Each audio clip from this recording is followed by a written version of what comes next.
Guys, I got a story to tell you about my planting history. So last year, I planted an apple tree. I never planted anything before in my life.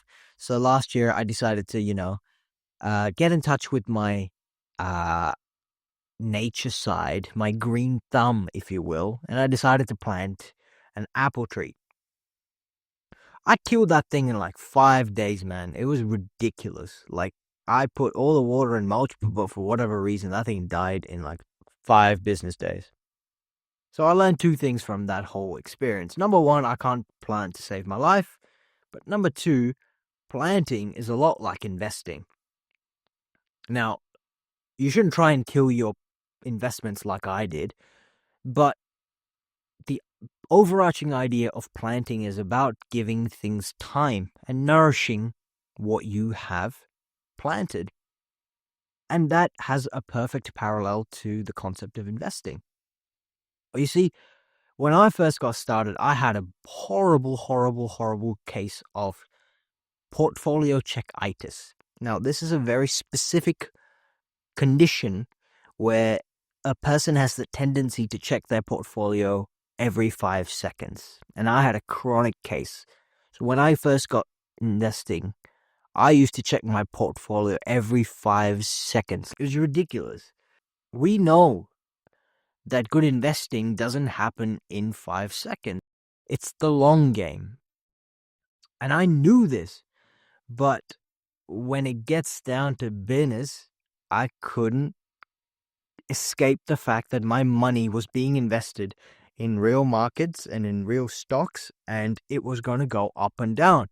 I remember I used to check my portfolio every 5 seconds, and depending on which way it would go, my emotions and my mood would go up as well. If my portfolio went up like 2%, I used to have a little pep in my step. I used to put my shoulders back. I'd be like, yeah, Mr. Warren Buffett over here. But if I went down 2%, oh my God, I used to stare at a wall and just think about how many shifts I would have to work.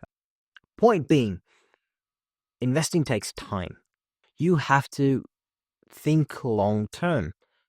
Now, in order to get to that place, you have to do two things. Number one, you have to do your research, right? You can't be flying blind. You can't be taking advice from your uncle at a barbecue. You can't be doing things based on what the internet tells you to do. You can use the internet to research, but you have to arrive at your own conclusions. Number two, investing takes many years, right? You can't expect results to happen overnight, and you should not dictate your performance based on what the market does in the short term. It is the long game.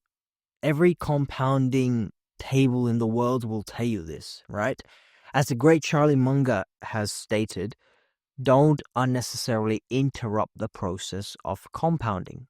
This is perfectly straightforward and obvious advice, but when you put your money into real stocks and you have put your hard-earned money into the stock market, you tend to forget these things and you tend to get extremely worried and paranoid about what could be. And so my message really is to say, if you've done your homework and you know what you've put your money into, have faith in it and let it build, let it compound, let the market do what it does. Look at what has happened in the history of the stock market, right? The process of compounding has helped many people save for retirement and so on. Believe in the long-term process of investing.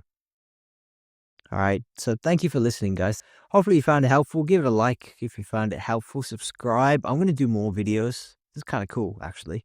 So, yeah, stick around if you found that enjoyable, even remotely. And hopefully I'll see you around soon. Take care. Bye.